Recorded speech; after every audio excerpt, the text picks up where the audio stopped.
ভিডিওতে জানবো যে ত্রিকোণমিতির সব থেকে যে বড় বড় মানগুলো সেগুলো চুটকিতে অর্থাৎ 2 সেকেন্ডে কিভাবে নির্ণয় করতে হয় সে সম্পর্কে। দেখো এত বড় ত্রিকোণমিতির মানটা খুব সহজেই খুব অল্প সময়ে আমরা বের করতে পারবো। কেমন ভাবে দেখো, এই যে sin x cos x sin x cos x sin x cos x, এখানে x এর জায়গায় কেবল হয় 0 ডিগ্রি না হয় 90 ডিগ্রি, যে কোনো একটা মান বসালেই এর মান পেয়ে যাওয়া যায়। আমি সাপোজ x এর জায়গায় 0 বসাই, sin 0 হয় 0, আবার cos 0 হয় 1।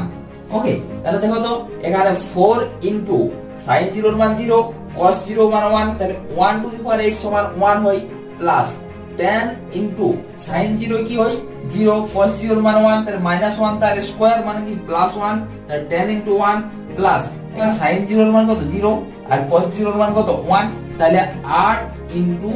1, 4 প্লাস 10 প্লাস 8 সমান